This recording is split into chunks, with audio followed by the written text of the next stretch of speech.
اب آپ اس مبارک سلسلے کا چھٹا حلقہ سماعت فرمائیں۔ کو بھلائی کا حکم کرو اور برائی سے روکو، ورنہ تو تم مسلمان نہیں بن سکتے۔ اب سیدنا صدیق رضی اللہ تعالی عنہ چلے، حضرت عثمان کے پاس آئے، ان پہ اسلام پیش کیا، فاسلم عثمان، حضرت عثمان بھی مسلمان ہو گئے۔ پھر حضرت سعد ابن ابی وقاص کے پاس آئے، ان پہ اسلام پیش کیا، حضرت سعد بھی مسلمان ہو گئے۔ عبد الرحمن ابن عوف کے پاس آئے، ان پہ اسلام پیش کیا، وہ بھی مسلمان ہو گئے۔ حضرت طلحہ کے پاس آئے، ان پہ اسلام پیش کیا، وہ بھی مسلمان ہو گئے۔ اور اسی طریقے سے اب یعنی جو اسلام پھیلنا شروع ہوا تو لوگ سیدنا ابو بکر کے ہاتھ پہ اسلام لا رہے،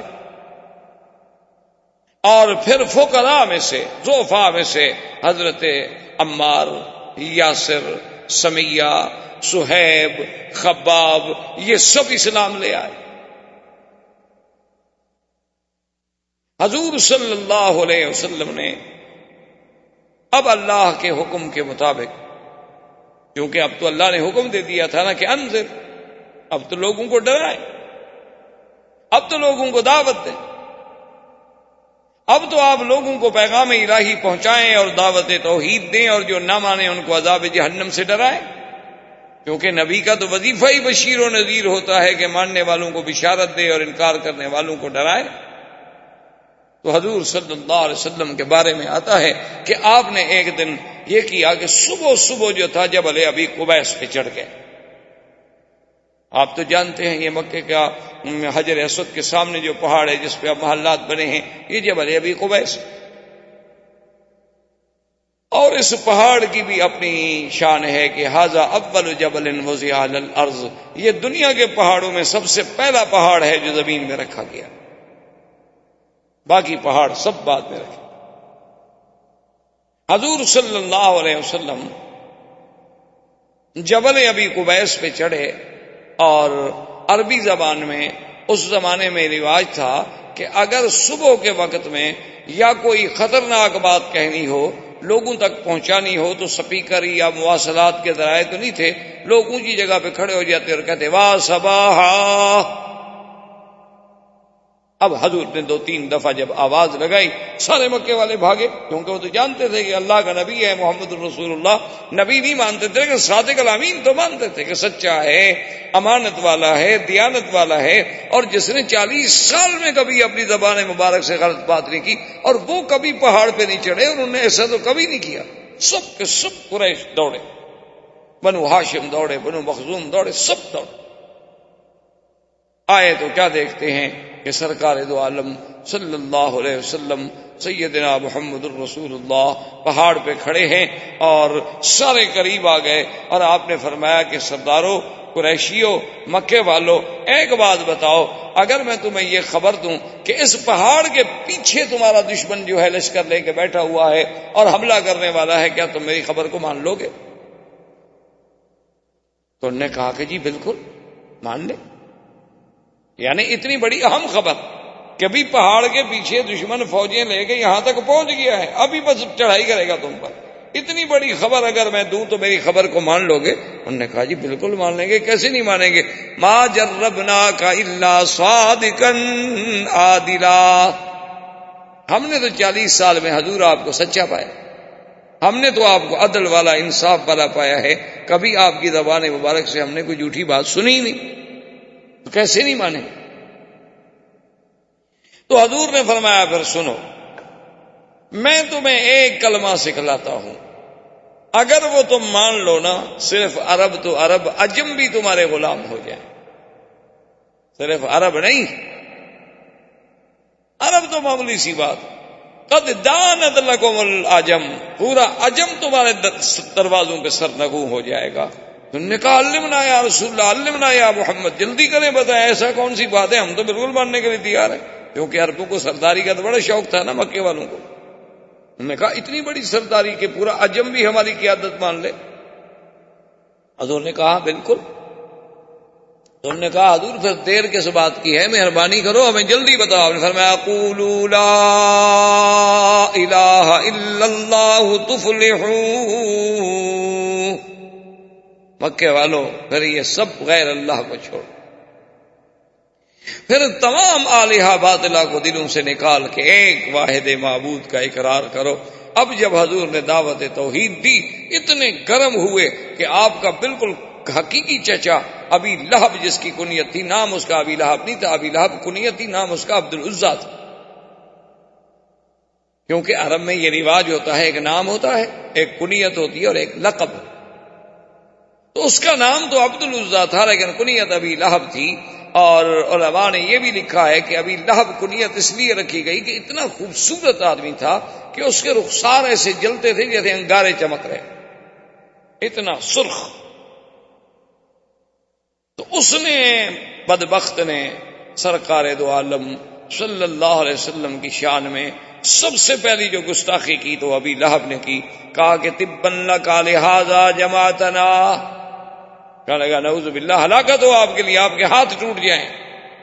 ایک محاورہ ہے عرب کا تبن، تو اس نے کہا کہ آپ کے ہاتھ ٹوٹ جائیں، نعوذ باللہ، آپ کے لیے اسی لیے ہمیں بلایا تھا، یہی ایک کلمہ ہمیں سنانا تھا، اسی لیے تم نے ساری برادری کو تکلیف دی، اکٹھا کر لیا۔ اور یہ کہہ کر لوگوں سے کہا چلو چلو چھوڑو چھوڑو چھوڑو، بس اس کی باتیں نہ سنو، اور لوگ چلے گئے۔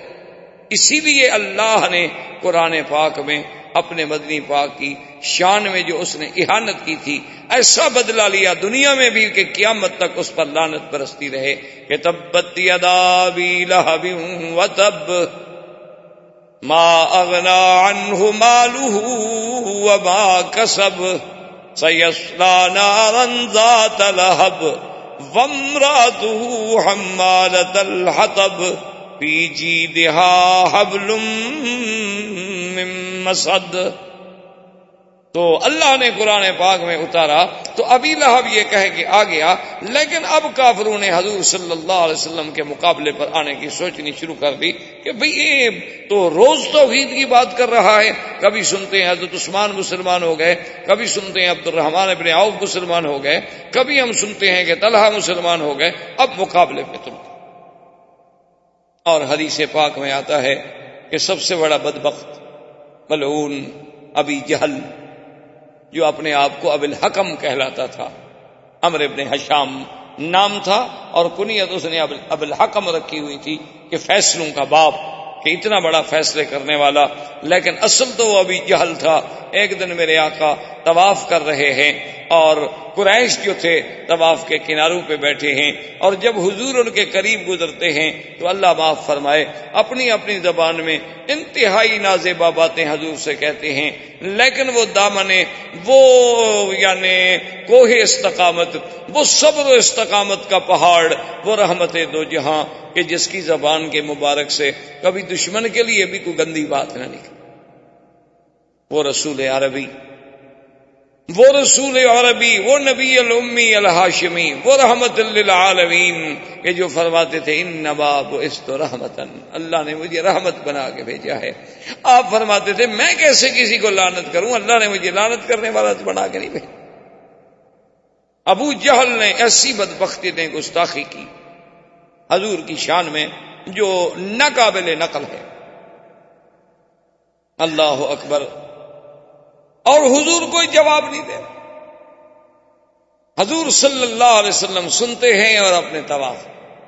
آخر ابو جہل نے سامنے آ کر دھمکی دی، ایک عورت دیکھ رہی تھی، اسے احساس ہوا کہ اب یہ قریش اتنے گرم ہیں، معلوم ہوتا ہے کہ یہ لازماً حضرت محمد الرسول اللہ صلی اللہ علیہ وسلم کو تکلیف پہنچائے، تو اب عورت بیچاری مقابلہ تو نہیں کر سکتی۔ ایک روایت مبارک میں آتا ہے کہ اس عورت نے جا کے سیدہ فاطمہ الزہرا سے کہا، اور بی بی فاطمہ الزہرا جب آئی اس نے دیکھا کہ میں بھی ایک عورت کا کیا مقابلہ کروں، تو انہوں نے جا کے حضرت صدیق کو خبر دی، اور حضرت صدیق آئے اور کافروں کے اور حضور کے درمیان میں آ کے دیوار بنی۔ ظالمو، بات نہ مانو، تمہاری مرضی، لیکن تمہیں یہ کیا بات ہے کہ تم لڑنے اور مرنے پہ آمادہ۔ اور بعض روایات میں یہ بھی آیا ہے کہ حضرت صدیق رضی اللہ تعالی عنہ کو بھی انہوں نے مارا اور حضور صلی اللہ علیہ وسلم پر بھی حملہ کیا، لیکن بعض مفسرین محدثین کہتے ہیں کہ نہیں، یہ واقعات بعد کے ہیں۔ اس دفعہ تحدید جو تھی وہ صرف زبانی کلامی رہی، لیکن سب سے زیادہ گستاخی کرنے والا جو تھا وہ ابو جہل۔ اب اب جناب جب ابو جہل کے بارے میں اس عورت نے تو سن لیا تھا نا کہ ابو جہل کیسی کیسی باتیں کہہ رہا ہے حضور کو، تو وہ دوڑی ہوئی گئی تو اس نے جا کے سیدنا حمزہ رضی اللہ تعالی عنہ کو کہا کہ حل سمیتا، تمہیں پتا ہے کہ ما قال ابی جہل نے آج کیا کیا؟ انہوں نے کہا کیا؟ کیونکہ حضرت حمزہ شکار کھیلنے کے لیے گئے ہوئے تھے اور شکار کھیل کے ہی باہر جنگل سے تشریف لا رہے تھے کہ راستے میں عورت مل گئی. اس نے کہا آج تو اس نے ایسی ایسی باتیں کی، اتنی نعوذ باللہ سب کو شتم کیا اور اتنی تحدید کی اور اتنی دھمکیاں دی کہ زمین پھٹ جاتی، لیکن کوئی بھی حضور کی طرف سے جواب دینے والا نہیں تھا اور حضور صبر کر کے سنتے رہے. حضرت حمزہ کا خون کھول گیا. اب اسلام تو نہیں لائے تھے، مسلمان نہیں ہوئے تھے. حضرت حمزہ نے اپنا شکار وکار وہیں پھینکا اور دوڑے تلوار لے کر اور پوچھا آئین ابی جہل، ابا جہل کا. انہوں نے کہا وہ دار الندوہ میں بیٹھا ہے. تو دار الندوہ میں پہنچے اور آتے ہوئے ابی جہل کے سر پہ تلوار الٹی کر کے ماری کہ اس کے سر کو زخمی کر دیا اور خون بہنے لگا. انہوں نے کہا حل تسب محمد، خبردار تم محمد مصطفیٰ کو گالیاں دیتے ہو. اللہ کے نبی کے خلاف کوئی اگر زبان ہلے گی تو میں زبان کھینچ لوں گا. تم نہ مانو ان کی بات کو، لیکن یہ تمہیں کس نے حق دیا ہے کہ گالیاں دو؟ تمہیں نہیں پتا کہ میں ابھی زندہ ہوں؟ تمہیں نہیں پتا کہ حمزہ ابھی دنیا میں موجود ہے؟ اور اس کو مار کر بنی مخزوم کو جب پتا چلا تو وہ وہاں سے تلواریں لے کے نکلے حضرت حمزہ کے مقابلہ کرنے کے لیے. بنو مخزوم جو تھا وہ قبیلہ تھا ابی جہل کا، اصل قبیلہ تو قریش تھا نا، پھر آگے شاخیں تھیں، کہیں بنو ہاشم تھے، کہیں بنو مخزوم تھے، کہیں بنو کلاب تھے، کہیں بنو، اصل تو قریش تھے. تو وہ جناب جب دوڑے تو ابو جہل آدمی تو بہرحال یعنی اپنی دنیاوی اعتبار سے تو بڑا سمجھدار تھا. اس نے اپنے قبیلے سے کہا کہ لا تفعلوا شیئا لا تقولوا شیئا، خبردار حمزہ کو کچھ نہ کہنا، زیادتی تو میری ہے، میں نے حضور کی شان میں گستاخی تو کی، گالیاں تو دی. اللہ کے نبی نے، حضرت محمد رسول اللہ صلی اللہ علیہ وسلم نے تو مجھے کچھ نہیں کہا تھا، لیکن میں نے زیادتی کی. تو اب اگر حمزہ نے اپنی اس زیادتی کا بدلہ لیا ہے تو ٹھیک ہے، آخر حضرت حمزہ تو ان کے ابن عم ہیں. تو حضرت حمزہ اس خوشی میں پوچھتے ہوئے آئے کہ این محمد صلی اللہ علیہ وسلم، کہ محمد رسول اللہ کہاں؟ انہیں بتلایا گیا کہ حضور اپنے گھر میں. تو حضرت حمزہ رضی اللہ تعالی عنہ اسی عالم میں تشریف لائے اور آگے کہا کہ ابشر یا محمد، کہ محمد پاک مبارک ہو، میں نے تمہارا بدلہ لے لیا، انتقام لے لیا میں نے ابی جہل سے کہ اس نے آپ کی شان میں زبان درازی کی، اور میں نے دار الندوہ میں سرداروں کے سامنے، روسائے کفار قریش کے سامنے اس کے سر پہ تلوار مار کے سر زخمی کر دیا. حضور چپ. تو حضرت حمزہ نے کہا حضور میں اتنا بڑا مقابلہ کر کے آ رہا ہوں، یعنی میں نے ابو جہل سے لڑائی لے لی، بنو مخزوم سے لڑائی لے لی، اور آپ کو خوشی نہیں ہوئی. آپ نے فرمایا حمزہ مجھے تو خوشی تب ہوگی جب تم کہو گے لا الہ الا اللہ. یہ بدلہ لینا تو معمولی سی بات، یہ تو تم نے میری ذات کا دفاع کیا ہے، تم نے میرے دین کا تو دفاع نہیں کیا. یہ تو میری ذات کے لیے تم کھول گئے، تمہارا خون کھول گیا، اور یہ تو قبیلوں کی بات ہے، قبیلے والے کی مدد کرتے ہیں، لیکن مجھے تو تب خوشی ہوگی جب تم میرے دین کے سپاہی بنو گے، میرے دین کا دفاع کرو گے. فشہد وقال فاسمع یا رسول اللہ اشہد ان لا الہ الا اللہ واشہد ان محمد رسول اللہ. انہوں نے کہا حضور پھر سن لیں، اگر آپ کو اسی پہ خوشی ہے تو پھر گواہ ہو جائیں گے میں بھی مسلمان ہوں. اب حضرت حمزہ بھی مسلمان ہو. حضور صلی اللہ علیہ وسلم کا اب دعوت کا زور جب پھیلنے لگا تو کفار قریش اکٹھے ہو کے آئے اور انہوں نے آ کے آپ کے چچا ابی طالب سے کہا کہ بھائی یہ کیا بات ہے، انہ یصفح احلامنا وانہ یصفح اجدادنا وانہ یخالف دیننا، کہ محمد مصطفیٰ تو ہمارے بالکل یعنی وہ کہتے ہیں ہم سب پاگل ہیں، ہمارے باپ دادا بھی پاگل تھے اور ہمارے اجداد بھی پاگل تھے جو سب بتوں کی پوجا کرنے آئے، اور پھر لات عزا ہمارے خداؤں کو بھی نہیں معاف کرتا، اس کا کیا کیا جائے؟ تو اس نے کہا کہ تم خود بات کرو. نے کہا کہ نہیں تم بھی بات کرو، ہم بھی بات کریں گے. تو ایک روایت میں آتا ہے کہ سردار قریش اکٹھے ہو کے آئے، انہوں نے کہا محمد عربی صلی اللہ علیہ وسلم ہم آپ سے کچھ بات کرنا چاہتے ہیں. انہوں نے ٹھیک بات، کیا بات؟ انہوں نے نے کہا بات یہ ہے کہ یہ جو آپ نے ایک نیا دین پیش کیا ہے، ہمارے آباء و اجداد نے تو آج تک ایسی باتیں نہیں سنی، ہم تو یہی دیکھتے آئے، لات عزیٰ دیکھتے آئے، عبد المطلب بھی انہی کو دیکھتا آیا، اور بھی سارے اسی کو دیکھتے آئے، اسی طرح ان کے چڑھاوے چڑھتے رہے، ان کے چرنوں میں قربانیاں ہوتی رہیں، جانور ذبح ہوتے رہے، اور اب آپ نے آ کر یہ سارے دین کو ہی الٹ پلٹ کر کے رکھ دیا ہے۔ تو آپ مجھے بتائیں، کہیں کوئی آپ کو تکلیف تو نہیں؟ آپ پر کسی جن کا اثر تو نہیں؟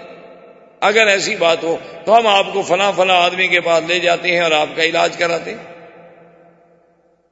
اور دوسری بات یہ ہے کہ یا رسول اللہ، اگر آپ کو یہ خیال ہو کہ ہم ایک نئی بات پیدا کر کے میں شہرت حاصل کروں اور میں لیڈر بن جاؤں اور مکے کی مجھے حکومت و سلطنت مل جائے، تو ہم مکے کی سلطنت آپ کو ویسے دینے کے لیے حاضر ہیں،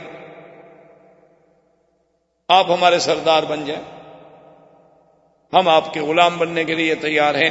اور تیسری بات یہ ہے کہ آپ کسی بڑے گھر میں اگر شادی کرنا چاہتے ہوں، کیونکہ جب شہرت ہوتی ہے تو پھر بڑے گھر کی لڑکیاں بھی شادی کر لیتی، پھر جو ہے شہرت کے بعد پھر دولت والت کو نہیں دیکھا جاتا۔ دیکھا نہیں آج کل آپ نے کہ جیسے شہرت ہو چاہے برائی کی ہو، بڑے سے بڑے خاندان کی لڑکیاں جو ہیں وہ شادی کر لیتی۔ تو اگر آپ کو کسی ایسی بات کی تمنا ہے تو آپ اشارہ تو کریں، آپ اشارہ تو کریں مکے کے کس خاندان کا، ہم تو ہر لڑکی قربان کرنے کے لیے تیار ہیں۔ جب سب بات کہتے رہے تو رحمت دو جہاں سنتے رہے۔ یہ بھی تو ایک ادب تھا، یہ بھی تو ایک مقام تھا کہ دشمن کی ہر بات پہ فوراً نہیں ٹوکا، بلکہ الف سے لے کر یہ تک بات سنی، اور اس کے بعد آپ نے فرمایا اور کچھ کہنا؟ انہوں نے کہا کہ نہیں جی، ہم تو آپ کو ساری باتیں کہہ چکے کہ آپ کو علاج کرانا ہے تو ہم حاضر ہیں، آپ کو جن کا اثر ہے تو جن نکالنے کے لیے ہم حاضر ہیں، آپ کو دولت چاہیے تو ہم دینے کے لیے حاضر ہیں، مکے کی سرداری چاہیے تو سردار ماننے کے لیے حاضر ہیں، کسی اعلیٰ نسل کے خاندان میں شادی کرنی ہے تو ہم بچیاں دینے کے لیے تیار ہیں، اور بتائیں کیا کریں، بس مہربانی کرو ہمارے خداؤں کی برائی چھوڑ۔ یہ حضور کا وہ تاریخی جواب ہے جو آج تک صفحات سیرت میں سورج کی طرح چمکتا ہے۔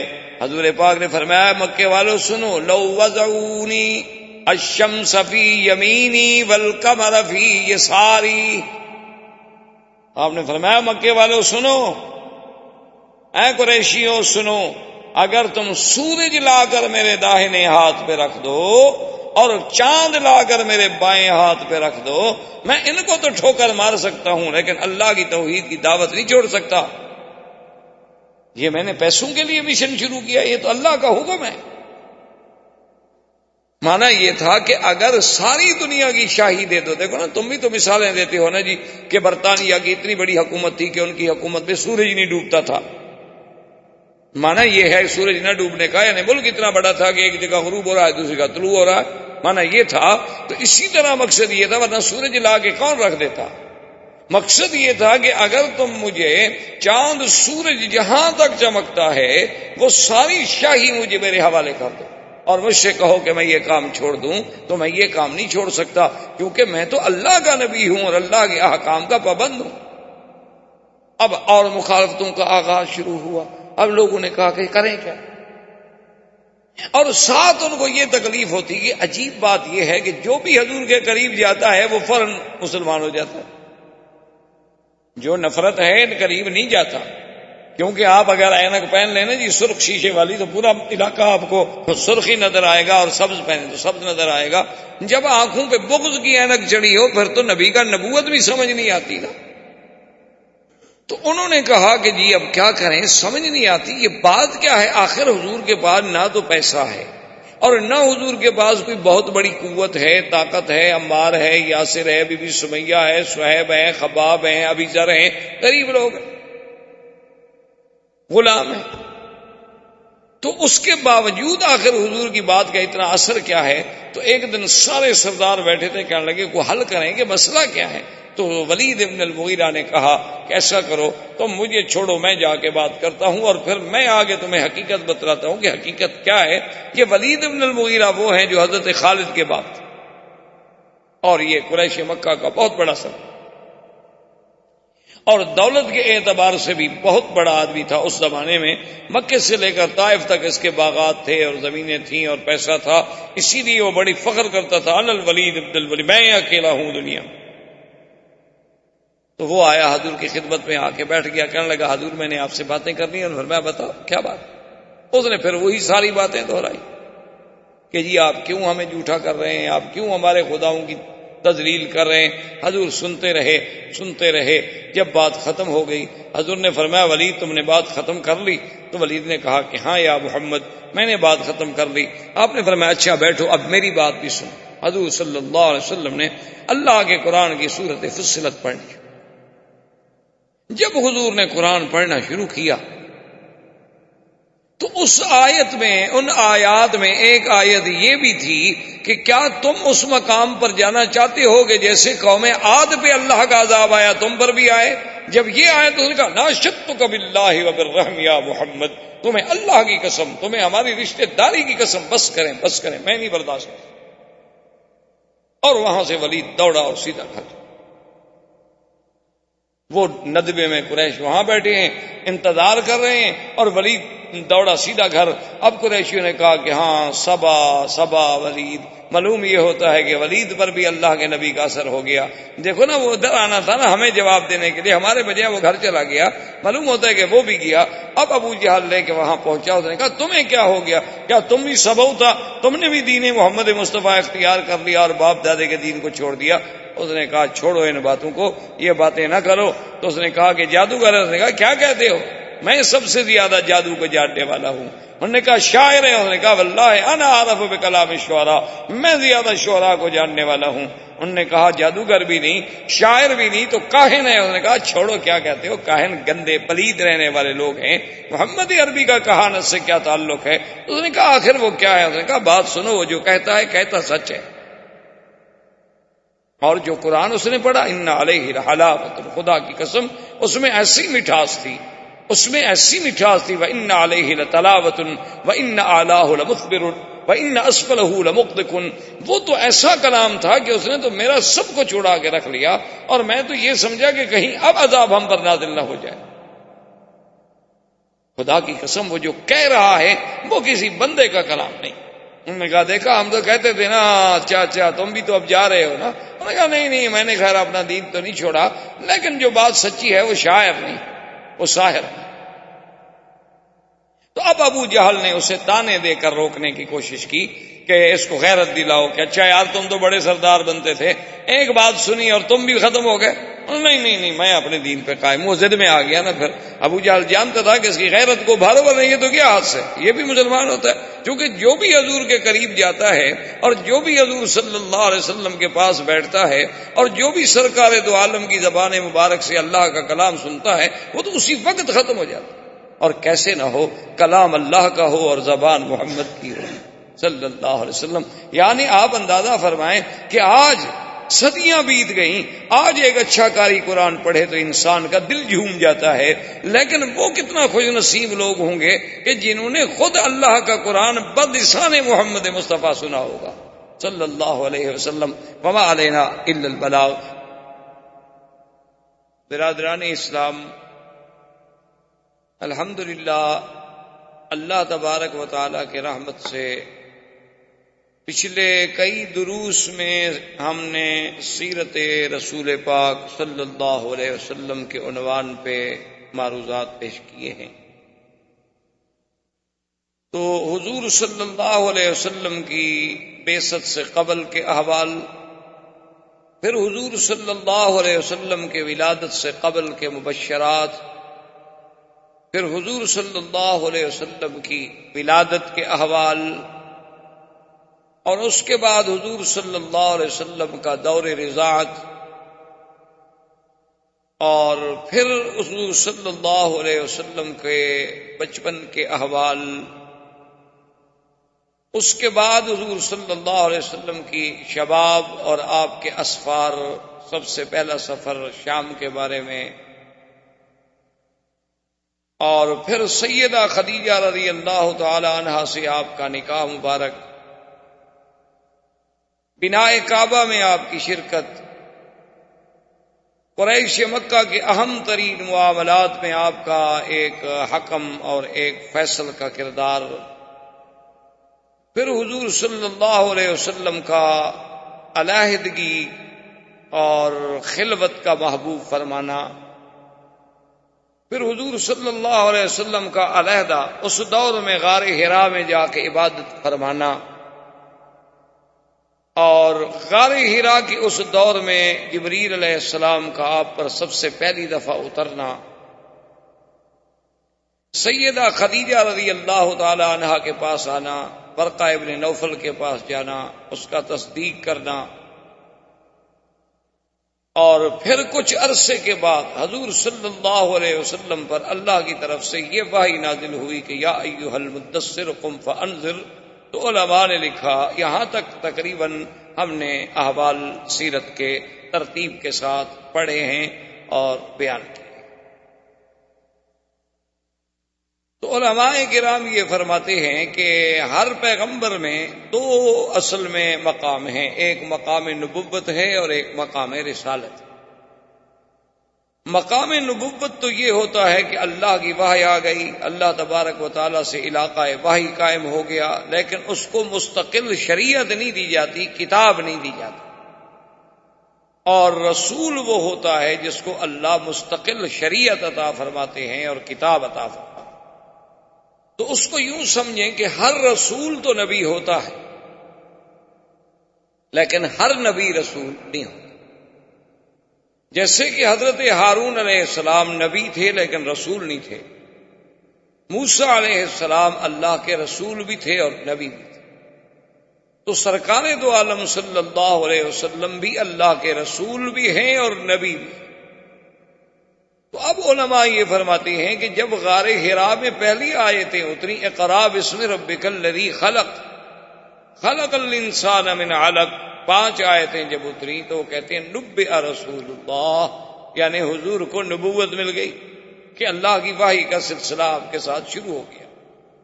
اور جب اللہ نے کچھ عرصے کے بعد پھر یہ آیت مبارک اتاری کہ یا ایھا المدثر قم فانذر، اے کپڑے میں لپٹنے والے میرے محبوب اٹھیں، اب آپ لوگوں کو ڈرائیں، تو اب معنی یہ ہے کہ رسالت کی ابتدا ہو، کیونکہ نبوت میں تو وحی کا تعلق تھا، رسالت میں حکم انذار جب شروع ہوا تو معنی یہ، اس لیے بعض علماء اس کو عربی میں کہتے ہیں نبئ باقرا وارسل بالمدثر، کہ حضور صلی اللہ علیہ وسلم کو نبوت کا شرف تو مل گیا جب آپ پر اقرا نازل، اور جب آپ پر سورت مدثر نازل ہوئی تو پھر حکم انذار ملا کہ اب آپ لوگوں کو ڈرائیں، لوگوں کو اللہ کے عذاب سے بچائیں، لوگوں کو جہنم سے ڈرائیں، لوگوں کو جنت کی بشارات دیں۔ تو اب جناب یہ احکام آئے۔ اسی طرح حکم آیا انذر عشیرتک الاقربین، کہ اپنے عزیزوں کو اور اپنے رشتہ داروں کو بھی آپ ڈرائیں۔ تو اب حضور صلی اللہ علیہ وسلم نے فرائض رسالت کی ادائیگی کے لیے آپ نے کام شروع فرمایا۔ اسی ضمن میں حضور صلی اللہ علیہ وسلم پر سب سے پہلے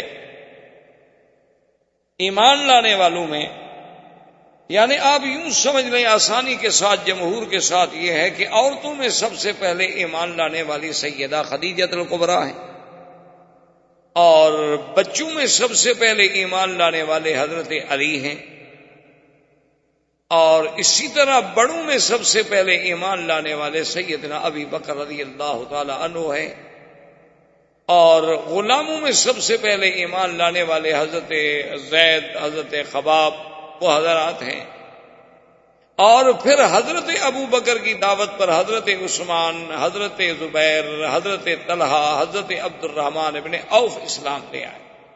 انہوں نے اسلام قبول کیا لیکن ان کو دعوت دینے والے سیدنا ابی بکر تھے۔ اب حضور صلی اللہ علیہ وسلم کے گھر میں سے آپ کی صرف بیوی نہیں بلکہ آپ کی بیٹیاں بھی آپ پر اسلام لے آئیں، چاروں بیٹیاں ایمان لے آئیں، اور جہاں تک حضور کے بیٹوں کا تعلق ہے انہیں تو بڑی عمر ہی نہیں ملی۔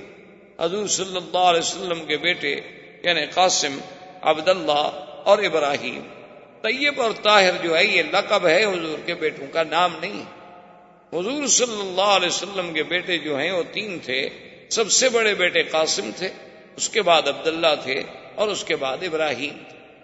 یہ عبداللہ جو ہیں ان کو حضور محبت سے طیب پکارتے تھے، اور آپ کی والدہ جو تھی سیدہ خدیجہ وہ آپ کو طاہر کہتی تھی۔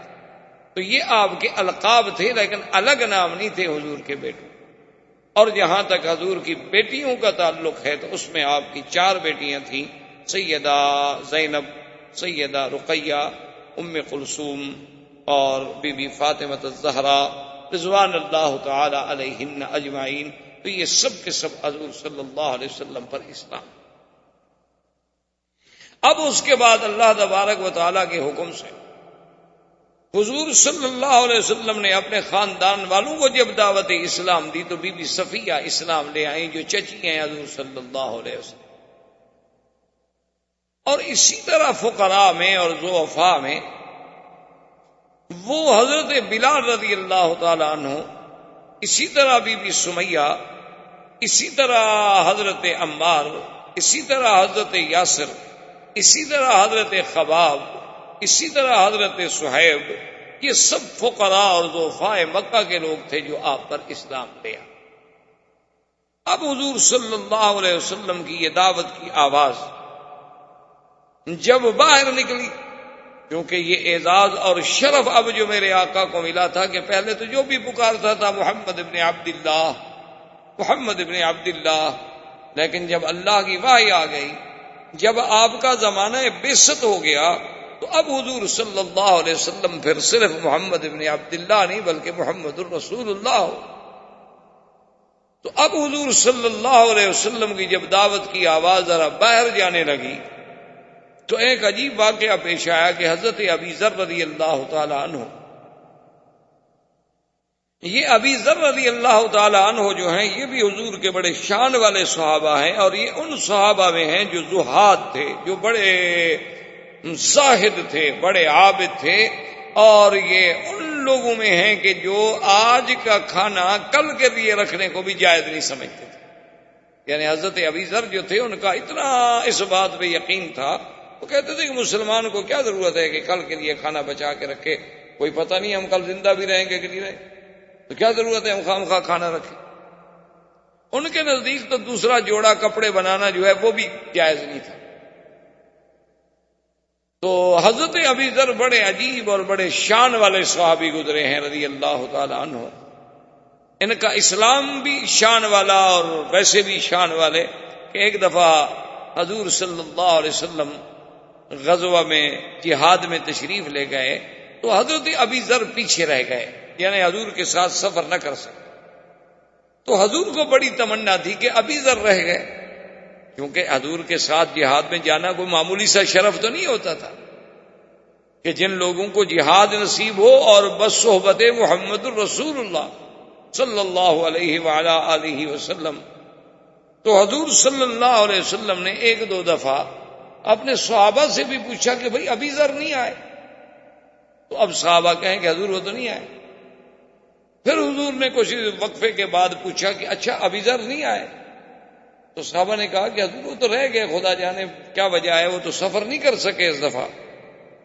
تو پڑاؤ کر کے آپ کا قافلہ بیٹھا ہوا تھا، صحابہ آپ کے ارد گرد بیٹھے ہوئے تھے، دور سے غبار اڑتی ہوئی نظر آئی جیسے کہ کوئی ایک سوار آ رہا ہو۔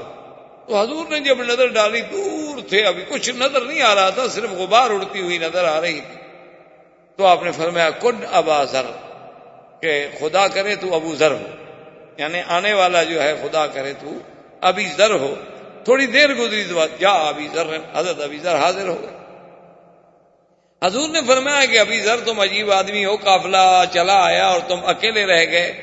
تو ابا ذر آپ نے فرمایا کہ تحیا وحدہ تعیش وحدہ وتموت وحدہ، کہ ابو ذر اچھا تمہاری زندگی عجیب ہے کہ اب تو معلوم یہ ہوتا ہے کہ تم زندہ بھی علیحدہ رہو گے، زندگی بھی علیحدہ گزارو گے، اور موت بھی تمہیں علیحدگی میں آئے گی۔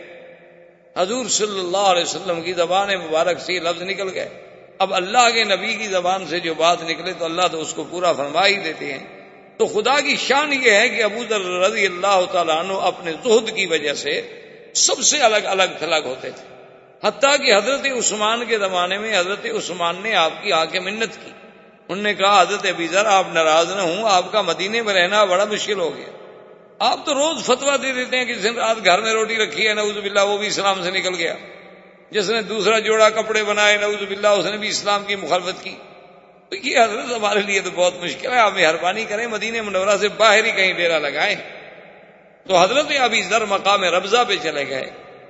مدینہ منورہ سے تھوڑا دور فاصلے پر ایک جگہ تھی جس کا نام ربضہ ہے، تو وہاں دیہات میں جا کے اکیلا گھر بنا کے بیٹھ گئے، اور جو بندہ گزرتا اس کو دین کی تبلیغ کرتے رہتے۔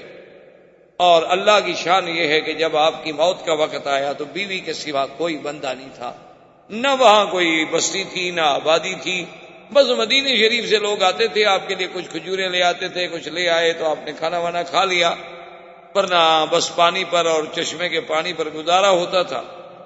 تو موت کا وقت جب قریب آیا تو بیوی گھبرانے لگی، تو آپ نے فرمایا کہ دیکھو گھبرانے کی بات نہیں، مجھے تو اللہ کے نبی نے دعا کی تھی کہ تم نے علیحدہ ہی رہنا،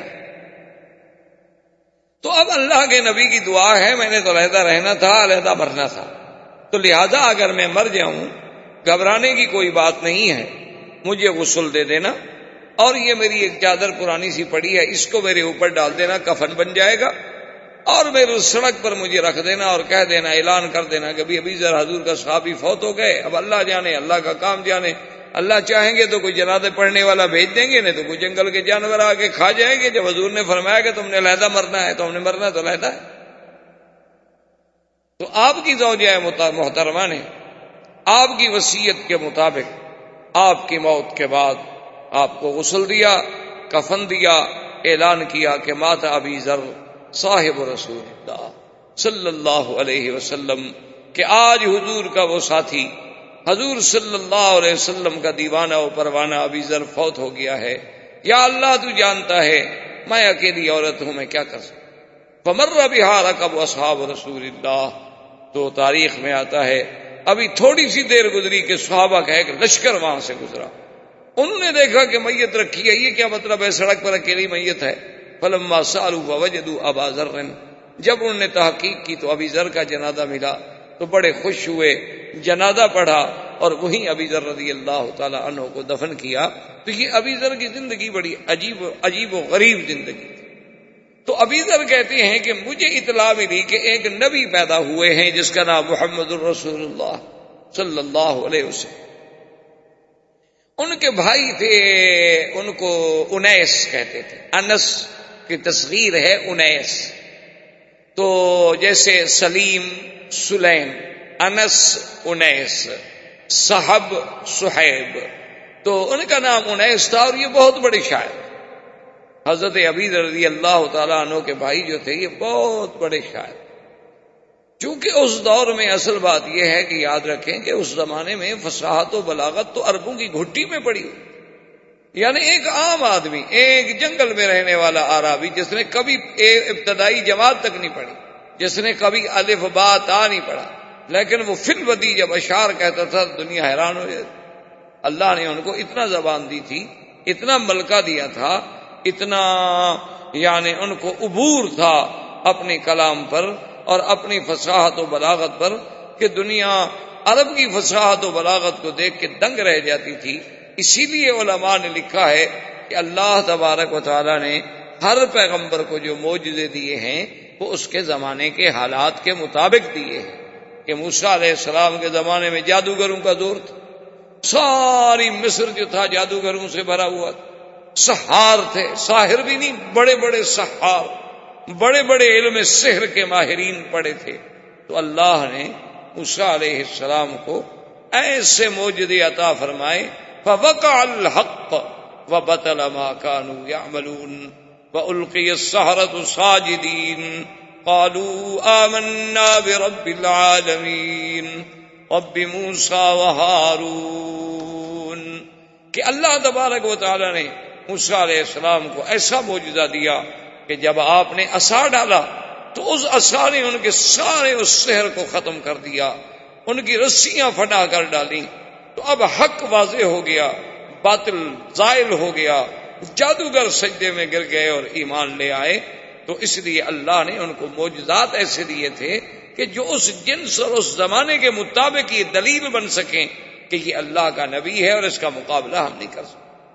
اسی طرح آپ دیکھیں کہ سیدنا عیسیٰ علیہ السلام، آپ کے زمانے میں بڑے بڑے طبیب تھے، آپ کے زمانے میں طب کا بڑا رواج تھا، گو اس وقت ہی آپ کی ایلوپیتھی رائج نہ ہوئی ہو، کیونکہ ابتدا کے اندر جو ہے زیادہ تر جو تاریخی پرانی کتابیں ملتی ہیں وہ طب آشاب کے ساتھ ہوتی تھی، بوٹیاں شٹیاں، یونانی اطباء گزرے ہیں بڑے بڑے، اسی طرح اطباء عرب گزرے ہیں بڑے بڑے، اور آپ کو تو ہم سے زیادہ پتا ہے کہ جیسے ابن سینا تھا، ارسطو تھا، بقراط تھا، سقراط تھا، یہ بڑے بڑے، جالینوس تھا، یہ بڑے بڑے لوگ گزرے، بعض کے پاس علوم کیمیا تھے، بعض کے پاس علوم ریمیا اور بڑے بڑے علوم تھے۔ تو بہرحال چونکہ وہ طب کا زمانہ تھا تو اللہ نے عیسیٰ علیہ السلام کو ایسے معجزے دیے کہ بھئی وہ طبیب دنگ ہو کے رہ گئے کہ یہ کیا طب ہے کہ ایک آدمی ماں کے پیٹ سے اندھا پیدا ہوتا ہے اور کوئی آپریشن نہیں، کوئی محنت نہیں، کوئی اسپتال نہیں، بس ہاتھ لگایا اور بسم اللہ کہا اور آنکھیں کھل گئی، بس روشنی آ گئی۔ یہ کمال ہے کہ ایک آدمی برس کے داغ، یعنی آپ دیکھیں کہ آج دنیا کتنا علوم میں ترقی کر چکی ہے، لیکن ابھی تک کوئی ایسی دوا ایجاد نہیں ہوئی کہ برس ختم ہو۔ تو حضرت تو صرف ہاتھ پھیرتے تھے، دوا لگانے کی بھی ضرورت ہے، ابر الابرا والأکمہ والابرص، کہ اندھا ہے اور کوڑی ہے اور برس والا ہے، بس ہاتھ پھیرا وہ ٹھیک ہو گیا۔ تو اس لیے وہ معجزات اس زمانے کے مطابق۔ اور میرے آقا رحمت دو جہاں سرکار دو عالم سیدنا محمد الرسول اللہ صلی اللہ علیہ وسلم کی بعثت کا جب زمانہ آیا تو اب دنیا اپنی معراج پہ پہنچ چکی تھی، یعنی وہ انسانیت جو ایک ابتدائی زمانہ طفولیت سے آدم علیہ السلام کے زمانے سے شروع ہوئی، اب وہ طفولیت، اب گویا وہ رضاعت، اب گویا وہ شباب، اب گویا وہ بچپن، اب وہ ساری ادوار گزار کے حضور کے زمانے میں پوری انسانیت اپنے مقام معراج پہ آ گئی تھی۔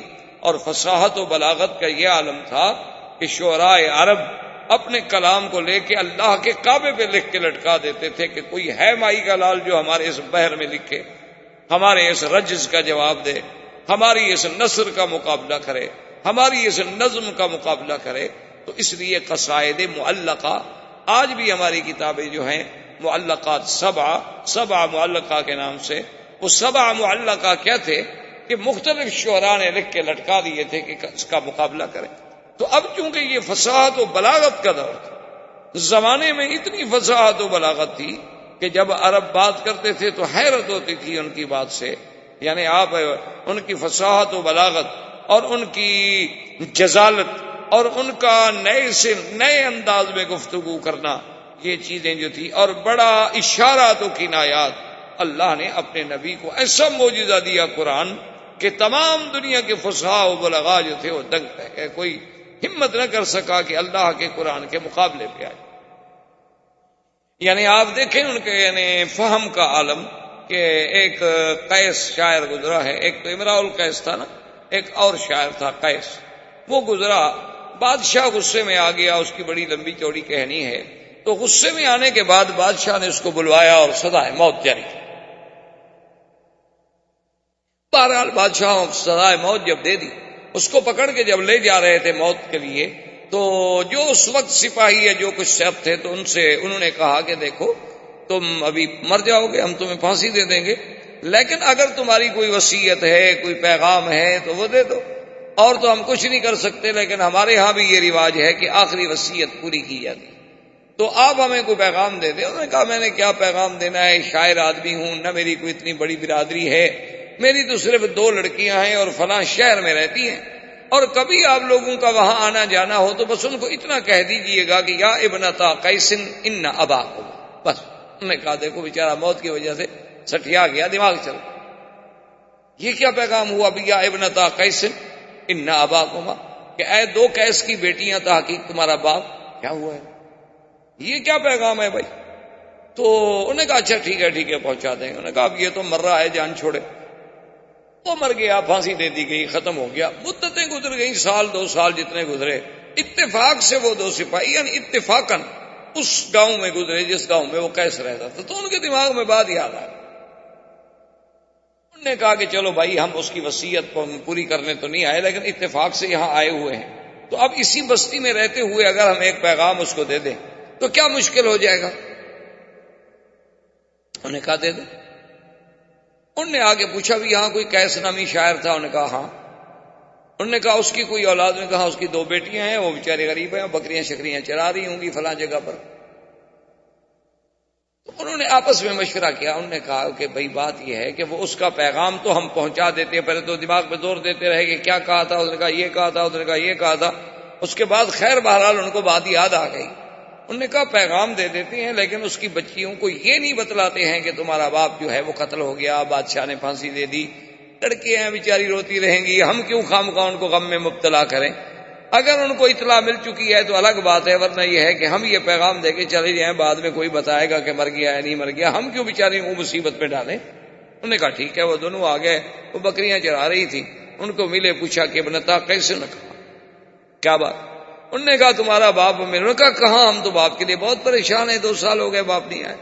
انہوں نے کہا فلاں شہر میں تھا اور بالکل تندرست تھا اور ٹھیک ٹھاک تھا، تو اس نے ہمیں کہا تھا کہ اگر تم وہاں کبھی جاؤ تو میرا پیغام دے دینا، میں تو کہیں آگے جا رہا ہوں، میرا لمبا سفر ہے، میری 2 بیٹی ہیں، ان کو اتنا بتا دینا کہ یا ابنتا قیس ان اباکم، بس۔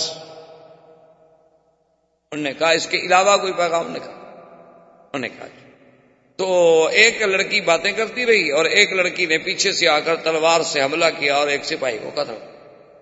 جب تلوار ماری تو سپاہی تو مر گیا، دوسرا بھاگ گیا، اس کے پیچھے وہ لڑکیاں بڑی دوڑی لیکن وہ بھاگ گئی۔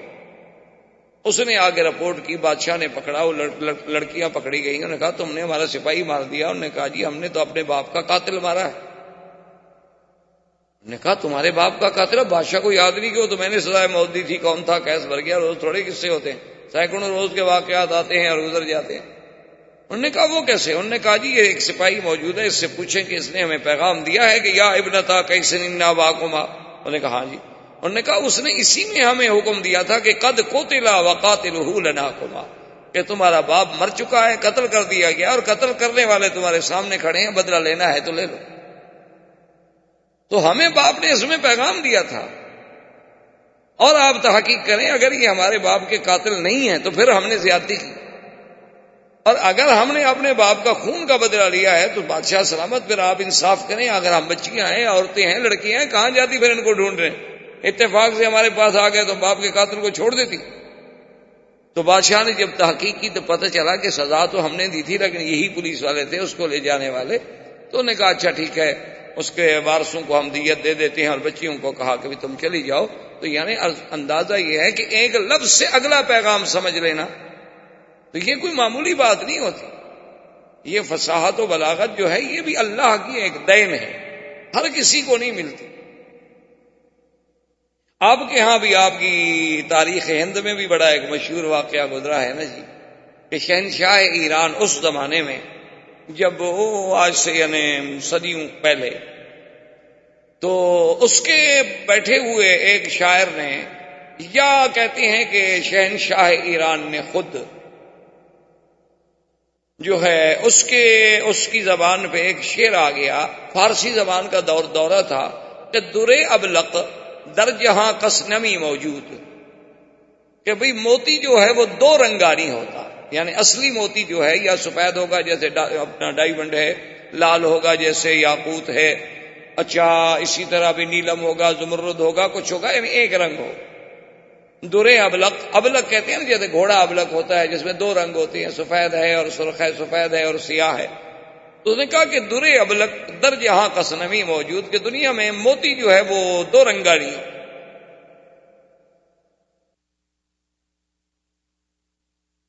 اچھا یہ پہلا مصرع تو شاعر کہہ بیٹھا یا بادشاہ کہہ بیٹھا، اب دوسرا مصرع نہ بنے۔ تو اس نے اپنے تمام شعراء کو بلایا کہ دوسرا مصرع سیٹ کرو، اب جو بھی کریں وہ مزہ نہ آئے بادشاہ کو، یعنی بنا تو سب لیں، مصرع بنانا کون سا مشکل تھا، وہ تو سب بنا لیں، لیکن مقصد ہے کہ ذہن مطمئن نہ ہو، دماغ تسلیم نہ کرے کہ وہ کہیں بات بنتی نہیں۔ تو بہرحال شہنشاہ ایران سے بھی نہ بنا اور اس کے شعراء سے بھی مصرع ایسا نہ بن سکا جو بادشاہ کو مطمئن کر سکے۔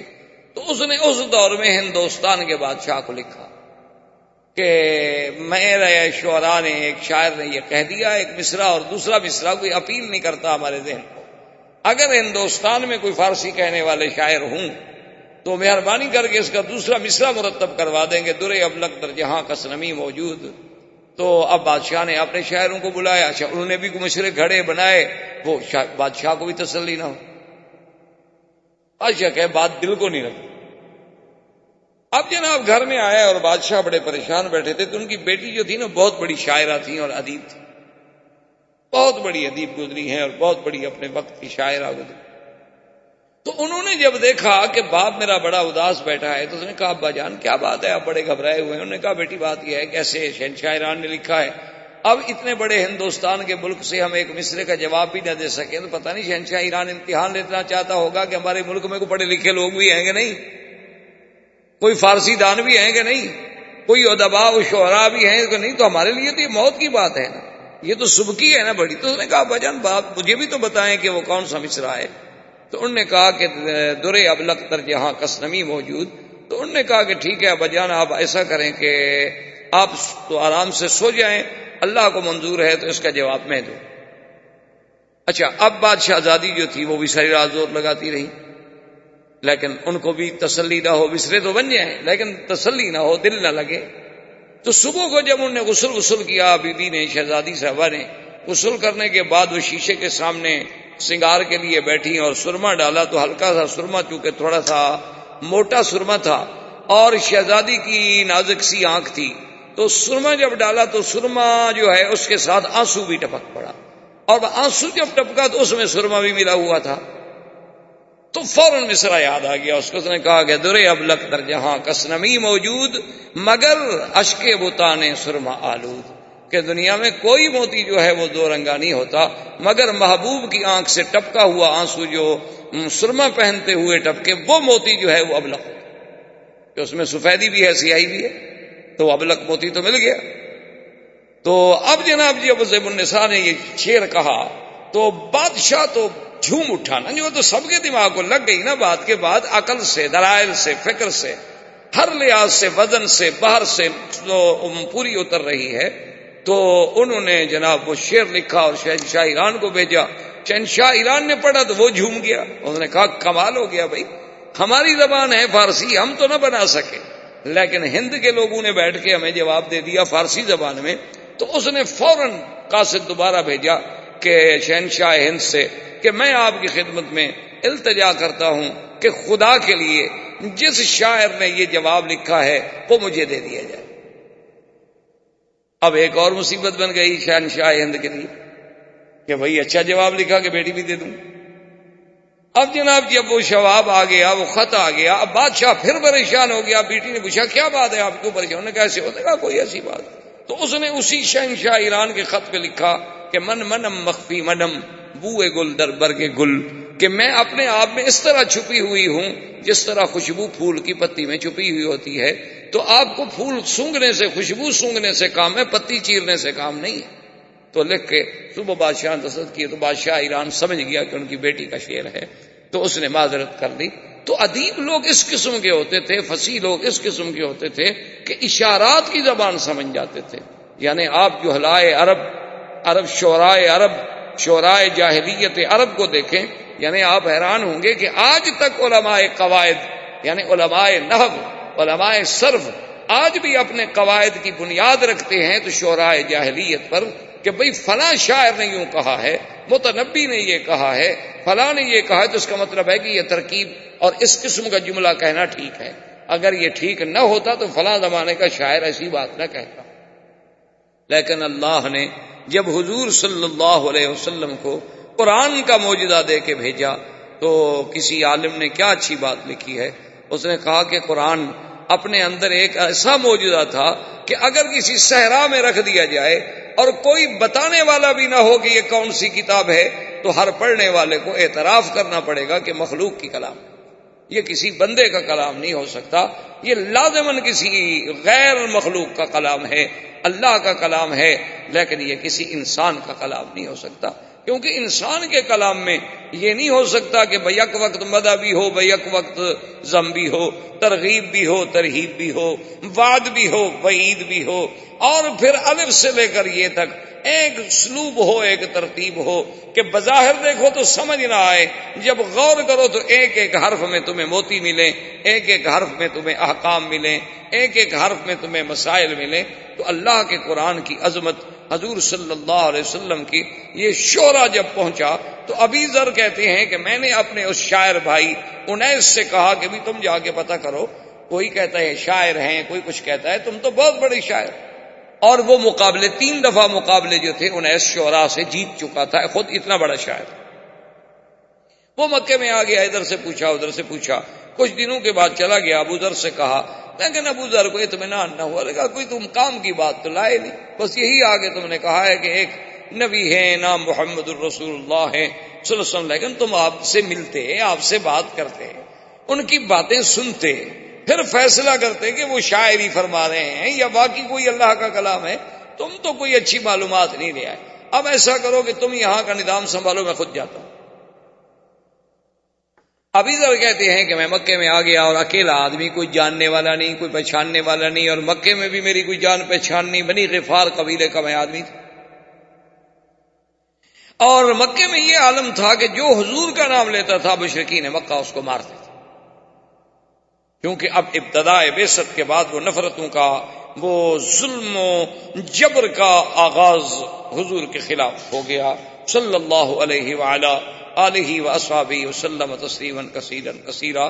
تو مکے والوں نے اتنی سختی کر رکھی تھی کہ پہلے تو کسی کو بتاؤ ہی نہیں کہ محمد مصطفیٰ کون ہے، اور اگر کوئی پوچھے تو پوچھنے والے کو مار دو تاکہ آئندہ پوچھنے والا جرات ہی نہ کرے، جو نام پوچھے اسی کو مارنا شروع کر دو۔ ابھی ذر کہتے ہیں یہ تو مجھے پتہ چل گیا، اب میں کیسے پوچھوں، جس سے پوچھوں تو مجھے مارے گا، اور پھر میرے قبیلے کا کوئی بندہ مکے میں نہیں رہتا جو مجھے چھڑا لے۔ اور فرماتے ہیں کھانے کو کچھ نہیں، تو فرماتے ہیں کہ پھر میں زمزم پیتا تھا اور زمزم پر ہی میں گزارا کرتا رہتا تھا، اور 3 دن گزر گئے، کوئی راستہ پیدا نہ ہوا کہ میں حضور صلی اللہ علیہ وسلم تک پہنچ سکوں۔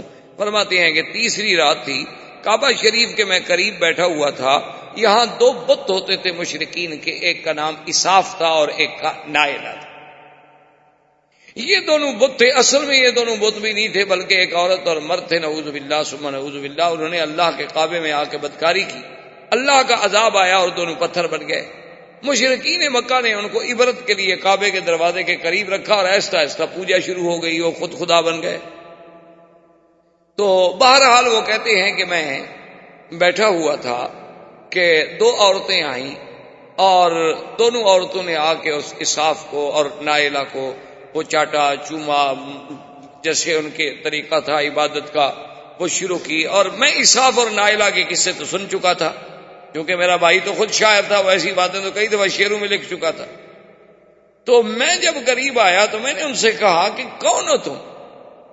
انہوں نے کہا تم کیوں پوچھتے ہو؟ میں نے کہا عجیب بات ہے، یہ اساف اور نائلہ ان کو خدا سمجھ کے پوجا کر رہی ہو، یہ تو خود زانی تھے، یہ تو اللہ نے ان پر قہر نازل کیا، انہوں نے بدکاری کی، انہوں نے زنا کیا اور اللہ نے پتھر بنا دیا، تم ان کو بھگوان سمجھ کے پوج رہی ہو، بڑی بے عقل عورتیں۔ تو انہوں نے جب میری بات سننے تو وہ چیختی ہوئی بھاگی۔ میں نے کہا توبہ توبہ توبہ توبہ توبہ، ایسا بھی کوئی آدمی ہمارے خداؤں کو برا کہے، ہمارے خداؤں کو برا کہے، ہمارے خداؤں کو برا کہے؟ تو ایسے چیختی ہوئی بھاگی، حرم سے دور بھاگتی گئیں اور چیختی گئیں اور یہی شور مچاتی گئیں۔ اور آگے آنے والے کون تھے؟ سیدنا محمد الرسول اللہ صلی اللہ علیہ وسلم اور حضرت ابی بکر رضی اللہ تعالی عنہ۔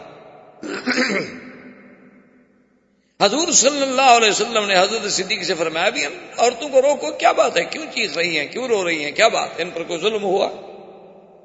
تو حضرت صدیق نے روکا اور پوچھا، انہوں نے کہا جی اور کی بات ہے، اللہ کے کعبے میں آدمی کھڑا ہے اور ہمارے خداؤں کو گالیاں دیتا ہے۔ انہوں نے کہا کون سے خدا؟ انہوں نے کہا اسراف و نائلہ کو گالیاں دے رہا ہے۔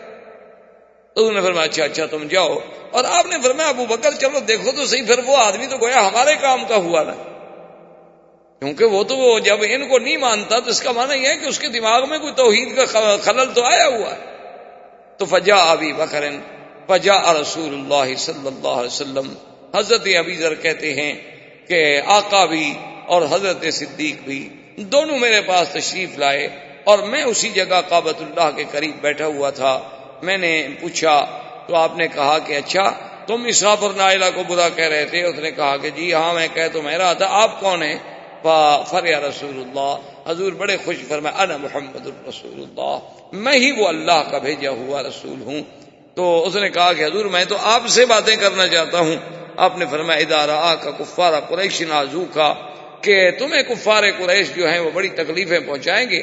ایسا ہے کہ تم ابھی اپنے آپ کو تو ظاہر نہ کرو, کل فلاں وقت میں ہم آئیں گے حرم میں, اور جب ہم واپس جانے لگے تو تھوڑا دور رہ کر ہمارے پیچھے پیچھے چلے آنا, اور جس مکان میں ہم جائیں اس مکان میں آ جانا, اور پھر وہاں بیٹھ کے بات کریں.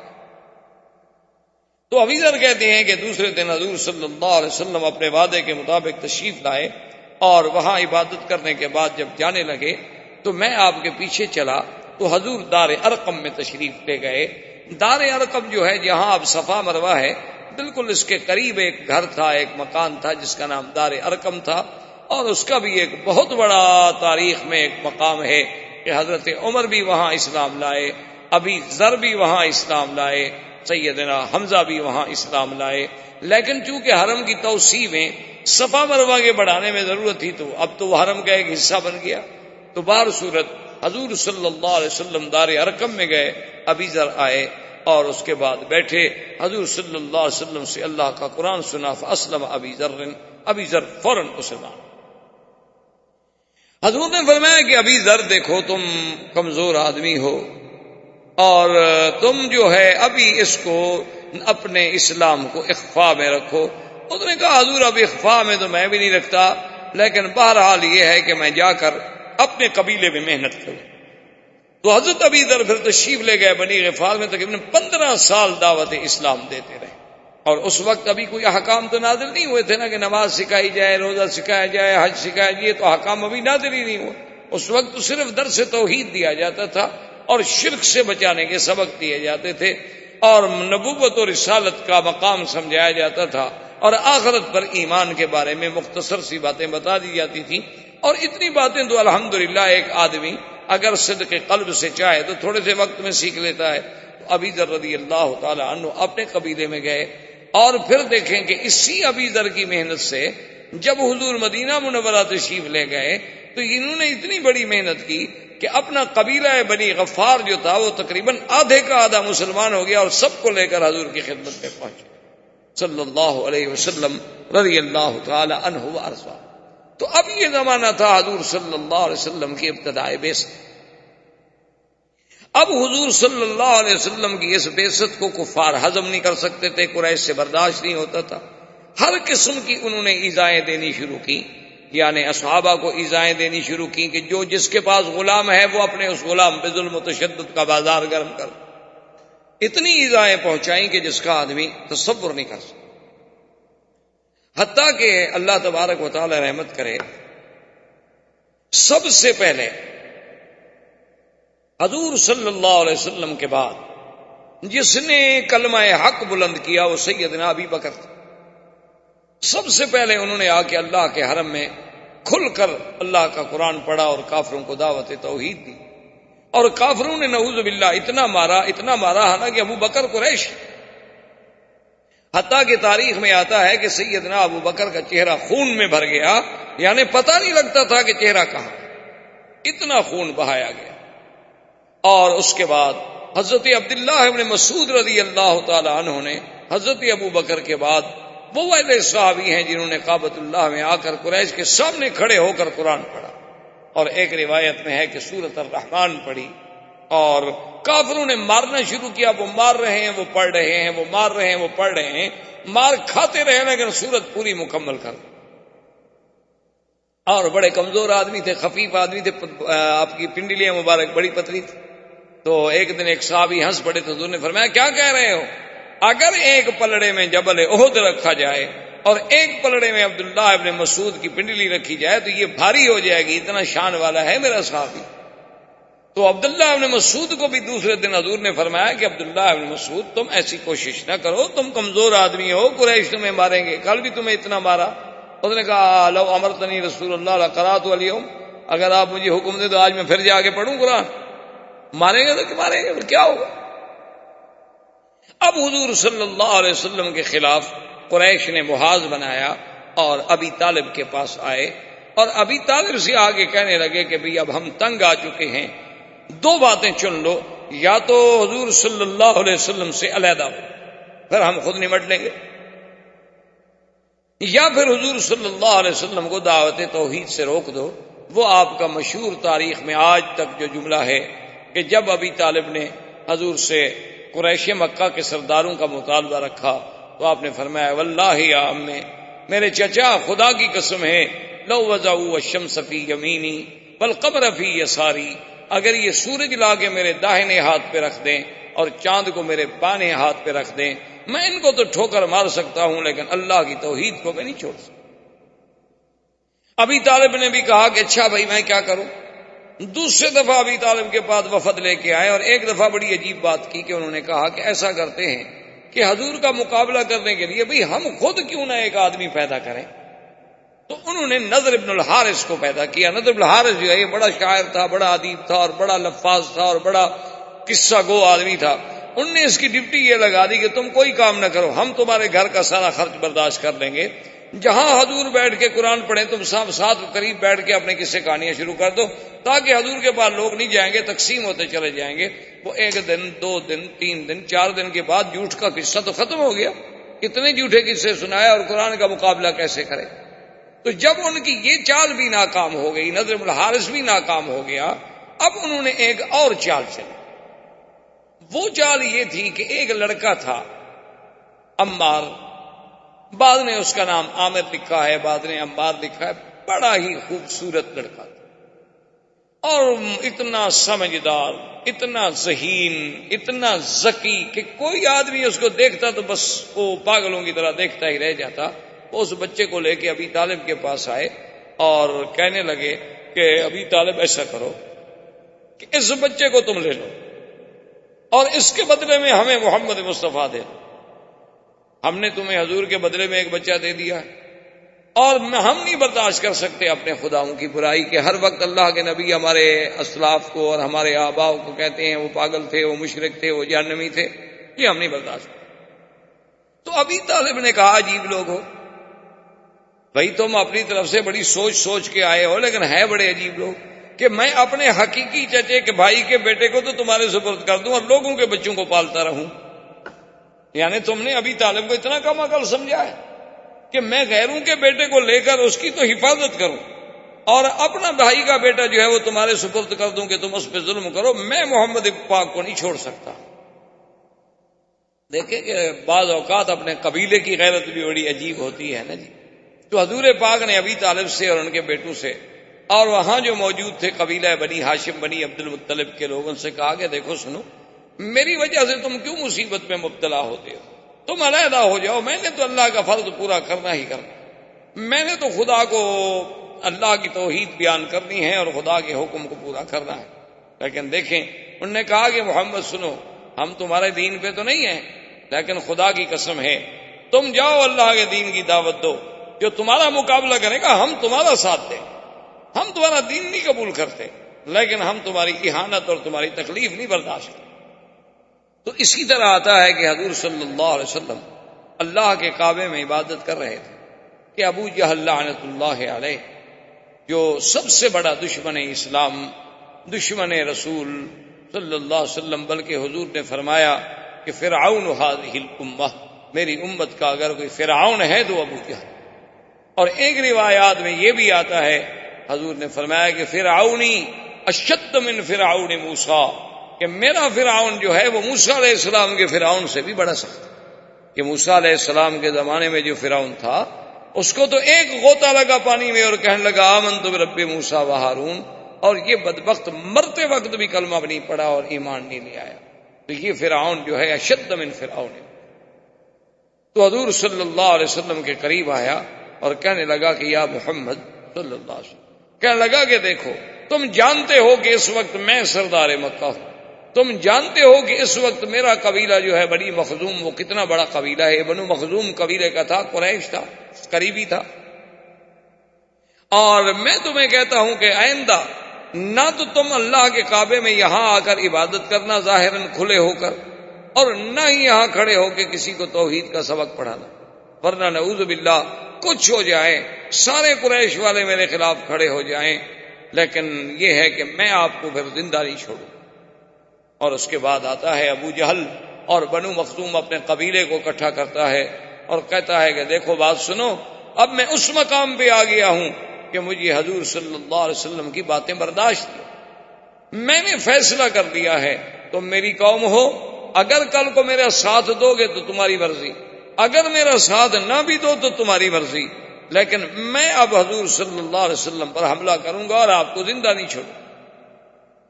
تو قبائل میں تو قبائلیت کی بات ہوتی ہے نا، ان میں تو عصبیت جاہلیہ ہوتی ہے، وہ یہ تو نہیں دیکھتے کہ حق کی بات کیا، وہ کہتے ہیں ہمارے قبیلے کی بات ہے، ٹھیک ہے جی ہم تو تمہارے ساتھ ہیں نا، وہ بھائی ہماری قوم کا مسئلہ ہے، برادری کا مسئلہ ہے۔ تو انہوں نے کہا کہ ٹھیک ہے ابو جہل ہم بھی تمہارا ساتھ دیں گے۔ تو ایک روایت میں ہے کہ ایک دن وہ آیا اور اس نے دیکھا کہ حضور صلی اللہ علیہ وسلم اللہ کے کعبے میں نماز پڑھ رہے ہیں، اور پھر میرے آقا کی تو نماز مبارک کی ایسی ہوتی تھی کہ جب آپ سجدہ مبارک کرتے تو وہ سجدہ اتنا طویل ہوتا تھا کہ لوگ حیران ہو جاتے تھے کہ وہ تو 4 نمازیں پڑھنے والا حضور کا ایک سجدہ بھی مشکل سے ادا ہوتا تھا۔ تو حضور جب سجدے میں گئے تو اس ظالم نے ایک بہت بڑا پتھر اٹھایا، اور اتنا بڑا پتھر تھا کہ اگر وہ واقعی کسی پہ گرا دیا جائے نعوذ باللہ تو اس کا سر مبارک جو ہے ختم ہو جائے۔ تو وہ پتھر لے کے آیا، اور قبائل والے دیکھ رہے ہیں کہ چلو جی آج ابو جہل اپنا انتقام لینے کے لیے، اور پھر کھلا سفید بالکل ظاہر باہر، کوئی چھپا نہیں۔ تو جب حضور کے قریب گیا تو الٹے پاؤں بھاگا، اور وہ پتھر بھی گر گیا، اور وہ یعنی اتفاق ہے کہ بچ گیا، ورنہ اسی پتھر سے خود مر جاتا۔ اتنا بڑا پتھر اس نے اٹھایا ہوا تھا، اور پاؤں پیچھے، لرزہ بدن پہ آیا۔ تو بنو مخزوم اور لوگ کٹھے ہو گئے، انہوں نے کہا کیا ہو گیا؟ کہنے لگا تم لوگوں نے کچھ نہیں دیکھا؟ انہوں نے کہا نہیں ہم نے تو کچھ نہیں دیکھا۔ کہنے لگا واللہ بینی و بینہ فحل، میرے اور آپ کے درمیان میں فحل کہتے ہیں یعنی بیل جو نر ہو، گائے بیل جو آپ کہتے ہیں نا، لیکن ایسا نر جو بہت بڑا طاقتور اس کو کہا جاتا ہے فحل۔ کہتے تم نے نہیں دیکھا؟ وہ تو ایک اژدہا کی طرح ایک فحل تھا، ایک بہت بڑا نر بیل تھا جس نے اپنے انیاب نکالے ہوئے تھے اور مجھ پہ حملہ آور ہوا۔ اگر میں ادھر بھاگ نہ جاتا تو مجھے کھا جاتا، مار دیتا اور پاؤں تلے راؤنڈ ڈالتا۔ تو اللہ تبارک و تعالی نے حضور صلی اللہ علیہ وسلم کو اس کے اس قاتلانہ حملے سے یوں حفاظت فرمائی، لیکن کچھ عرصے کے بعد ابو جہل پھر بھی باز نہ، اس نے آ کر پھر حضور صلی اللہ علیہ وسلم کو للکارا اور کہا کہ یا محمد صلی اللہ علیہ وسلم اما منعتک، میں نے تمہیں منع نہیں کر دیا تھا کہ تم مسجد میں آ کر، اللہ کے کعبے میں آ کر لوگوں کے سامنے کھلے عبادت نہ کیا کرو، لیکن تم نے میری بات نہیں سنی، میں نے تمہیں منع کر دیا تھا، اور آج میں پھر تمہیں آخری بات کہہ رہا ہوں کہ اگر واللہ لرأیتک، نعوذ باللہ اس نے بڑا سخت کلمہ کہا کہ اگر میں آپ کو سجدے کی حالت میں نے اب دیکھ لیا نہ تو میں آپ کو کچل دوں گا۔ حضور صلی اللہ علیہ وسلم خاموش، حضور صلی اللہ علیہ وسلم خاموش رہے، اور ابو جہل یہ کہہ کے چلا گیا۔ فما لبث قلیلا، ابھی ایک دن ہی گزرا تھا، دوسرے دن حضور صلی اللہ علیہ وسلم پھر اسی جگہ تشریف لائے اور آ کے عبادت شروع۔ اب جب عبادت شروع کی، ابو جہل کو پتہ چلا کہ حضور تو پھر عبادت کر رہے، اس نے کہا میری تو بالکل سبکی ہو گئی کہ میں نے تو کھلا چیلنج کیا تھا، اور اللہ کے نبی کو تو میرے اس چیلنج پر کوئی اثر ہی نہیں ہوا، اور پھر وہ جا کے اللہ کے کعبے میں عبادت کر رہے ہیں۔ تو وہ ظالم جوش میں آ کے وہاں سے بڑھا اور ایک بہت بڑا پتھر لے کے آیا اور کہنے لگا کہ آج تو میں بالکل ہی نہیں چھوڑوں گا، کچل دوں گا۔ جب حضور کے قریب آیا تو اس کے بعد الٹے پاؤں بھاگا اور گرا، چہرہ متغیر ہو گیا، ڈر کے مارے کانپ رہا ہے۔ قبیلے کے لوگ آئے، پوچھا، کہتا ہے واللہ بینی و بینہ خندقا من نار، کہ جب میں آگے بڑھا حضور کے اور میرے درمیان میں ایک آگ کی بڑی بڑی نہر بنی ہوئی تھی، اگر میں ایک قدم بھی آگے بڑھاتا تو مجھے تو آگ جھلس دیتی۔ اور حضور نے بھی فرمایا کہ واللہ لو دنا منی، خدا کی قسم ہے کہ آج اگر ابو جہل میرے قریب آتا لختطف الملائکہ، اللہ کے فرشتے اس کی بوٹی بوٹی کر کے اڑا دیتے، پھر دنیا میں اس کا وجود ہی نہ۔ تو اب حضور صلی اللہ علیہ وسلم کی زمانہ بعثت کا، یعنی آپ کی دعوت کا، آپ کی تبلیغ کا، آپ کے انذار کا، اور کفر کے مقابلے کا، اور کفر کے ظلم و تشدد کا دور شروع ہو گیا کہ کہ ایسے ایسے، اور خدا کی قدرت دیکھیں کہ یہ جو آپ کا 13 سالہ دور ہے مکی زندگی کا، یہ 1 دن کا دور نہیں، 2 دن کا دور نہیں، 4 دن کا دور نہیں، 13 سال، 13 سالہ زندگی کا دور، اور صبر محض۔ یعنی آپ حیران ہوں گے، لوگ تو کہتے ہیں نا کہ اسلام تلوار کے زور سے پھیلا، اسلام کیا ہے جی، ان کا تو نشان ہی تلواریں ہیں، بس لوگوں کو کاٹ دیتے ہیں اور کاٹ کے پھینک دیتے ہیں اور یہ کر دیتے ہیں۔ 13 سال تک اللہ کے نبی نے دعوت کے میدان میں جو تکلیفیں اٹھائی ہیں، جواب کیا تھا؟ صبر محض کے رسول، فاصبر کما صبر، فاصبر کما صبر اولو العزم من الرسل، کہ محمد عربی صلی اللہ علیہ وسلم آپ صبر کریں بس۔ یعنی صحابہ کو انگاروں پہ تڑپایا جا رہا ہے اور حضور گزرتے ہیں تو کہتے ہیں صبر۔ صحابہ کو نعوذ باللہ یعنی تپتی ہوئی ریت پر لٹا کے اتنے بڑے بڑے کانٹے کھجوروں کے لے کے چبھوئے جاتے تھے اور اسی سے خون نکلتا تھا، پیپ نکلتی تھی، لیکن اس کو حضور پاک کا سبق تھا کہ صبر۔ تم کچھ دیکھو نا جی، کمزور آدمی کچھ نہ کر سکے تو چلو ایک دفعہ تو تھپڑ مار دے گا نا، اگلا آدمی چاہے پھر جو مرضی ہے کر، لیکن حکم یہ تھا کہ فاصبر، صبر، کچھ نہیں کہ کوئی جواب نہیں۔ تو متواتر 13 سال تک مسلمانوں نے اتنی زبردست تکلیفیں برداشت کی کہ جس کا تصور نہیں ہو سکتا۔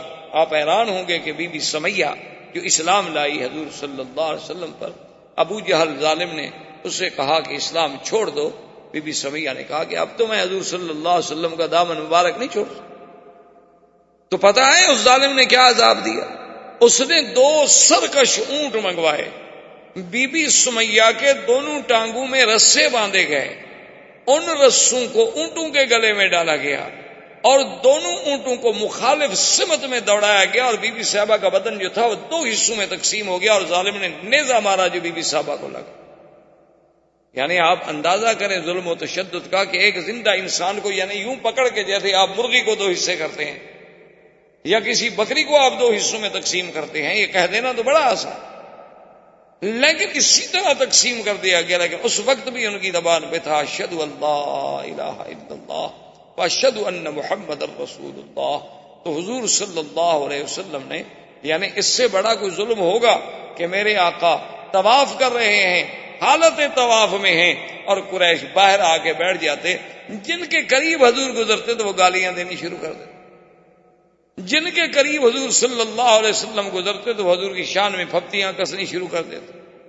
اس سے بڑا ظلم ہوگا کہ حضور صلی اللہ علیہ وسلم رات کو اٹھ کے اگر تہجد کے لیے آ رہے ہیں تو ابھی لہب کی بیوی جو ہے وہ کانٹے اٹھا کے اور کانٹوں والی لکڑیاں اور جھاڑیاں لے کے ان راستوں پہ ڈال دیتی کہ چلو جب حضور گزریں گے اندھیری رات ہوگی پاؤں رکھیں گے، اور نہیں تو کم سے کم کانٹے تو چپ جائیں، کانٹے تو لگیں گے۔ حضور صلی اللہ علیہ وآلہ آلہ وصحبہ وسلم تسلیما کثیرا کثیرا۔